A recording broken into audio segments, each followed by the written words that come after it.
measure of standard of living. By no means is it a measure of standard of living. It's a good indicator of standard of living, but it is not a perfect measure of standard of living. Okay? So we got to understand, and understanding it, it's not that we want to try to, because it's hard. I worked on this in Hawaii. We tried to figure out the value of the beaches to stick into GDP. That's a tricky thing, and it's fraught with a lot of problems and a lot of assumptions that we have to make. And so what we do is we calculate GDP and we understand the flaws. If we understand the flaws, then we can use it in a good way. Too many times politicians and media act like it's a measure of the success of an economy. Okay? All right, what are some other tricky ones? Oh, here's a tricky one because I just mentioned purely financial transactions. What if we have a situation in which I paid a broker? Let's say that I bought $10 million in bonds, but then I had to pay a 5% fee to a broker. If that is the case, that's a pretty high fee, huh? But say I pay 1%, $100,000 I'm paying this guy, okay?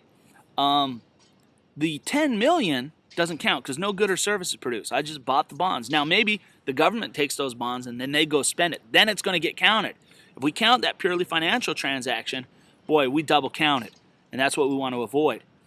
But the other thing that we can kind of think about here is that the money that I paid to the broker, that does get included because that broker provided me with financial services. And so that does get included. So we want to be careful on that. I think there's one on the practice big quiz with a real estate agent. And so we want to include that as consumption of services. They've provided us with real estate services. Okay? So I think that addresses the categories and the subcategories pretty well there. Okay?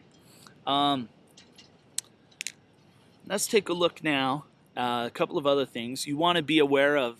Take a look at that worksheet that we had on inflation because that had some notes on it. I know there were some questions about the bias on CPI, and there's some notes in there to explain that.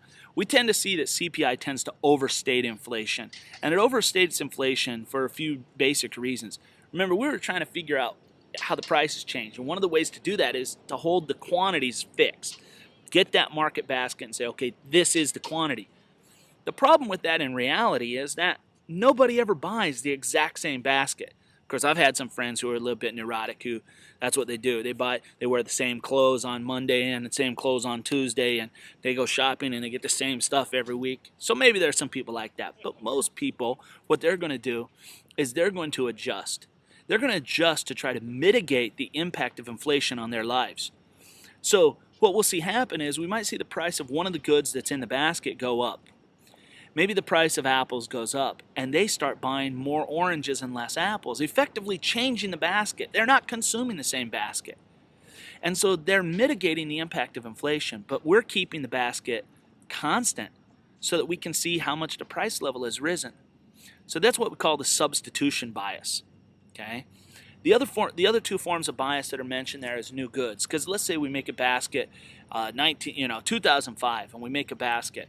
Gosh, in 2010 there might be some products that weren't even available in 2005. I think back into the 1980s, man, we were listening to cassette players, the Sony Walkman, and we didn't even know what CDs were. We didn't have MP3s and iTunes. We didn't have those things.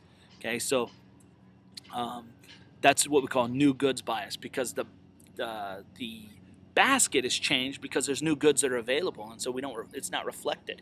It's not reflected in the cost of living because they're living on different things. Okay, and then the last one is what we call unmeasured quality change bias, and that is that it's not just a new good, but maybe some of the goods that we have. Maybe we have a box of detergent was in there, and so we keep getting a box of detergent each time we calculate the basket value. But the problem is that maybe they improved it. And it's still a box of detergent, but it's maybe new and improved. Now, with some things, we're able to measure those differences in quality. Like with computers, the computers today are different than they were 5 years ago. But what we can do is we can measure because we see, well, there's there's more RAM and there's more memory. And these things we can kind of account for and we can adjust for. However, if we take that detergent, it's hard to really estimate how much more you're getting in terms of, with a computer, we know how much more you're getting, but with the detergent, how much more are you getting, and should we adjust for that? So sometimes we have better goods in the basket, and really that means that the higher price is is for the quality that we're getting. So it doesn't really mean that our cost of living has gone up. There's a corresponding benefit. The basket, again, all three of these forms of bias are because the basket is different. Okay? All right, just checking this off, making sure we get everything that we need to. Oh, on that worksheet too, I want to say we had some problems where you're looking at things. Are things really more expensive, whether it was the price of a movie ticket or tuition or the salary? Is that we want to make those adjustments. Did someone's salary go up more? So let's say somebody was making $25,000 10 years ago, and today they're making $35,000. Well, are they really making more, or did they just keep up with inflation? And so what we would look at is we would look at, well, how much did the salary go up by versus how much inflation was? And if the salary grew by more than inflation, then you have more income. But at $35,000, even though your nominal income has gone up, if inflation went up faster, in real terms, you're making less. Okay, so one of the things you want to do there is be able to, and take a look at the key there, be able to make that estimation, be able to convert, say, a number from 1996 into a present number by multiplying that number by the ratios of the CPIs, okay, or the GDP deflators, whichever our measure of price level is. So you got to be ready for those. Okay, and then the last two things I got on my list is from that worksheet as well, looking at CPI versus GDP deflator. Because sometimes there are changes that will affect CPI and sometimes GDP deflator. So there's a couple of really good problems there. I think one on Luxembourg or something like that, where it says, you know, the price of something went up, CPI went up, but GDP deflator did not. What does that indicate? Well, this is really testing, do we know what's in GDP, how we get these? Since CPI went up, that means that good, if that's the only price that went up, it's in the basket. It's in the basket of goods, and so we know something about that good. Okay, it's something that the average consumer consumes. But GDP deflator did not change. And we know that GDP deflator is based on GDP, which is based on all the goods and services produced in the economy in this country. If it did not change, that means that that good, even though it's in the basket, it wasn't produced in this country. Okay? So we want to kind of take a look at those and make sure you're ready for those. And then the last thing is GNP. And I didn't really make much of a point of this on the previous video, so I just want to highlight this one. GNP, Gross National Product. It's not been that long, really, since we've been focused on GDP. In fact, going back, first econ class I took, we learned GNP before we learned GDP.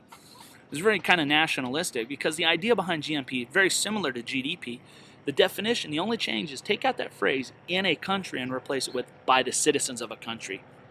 So GNP is the market value of all final goods and services produced by the citizens of a country in a given year.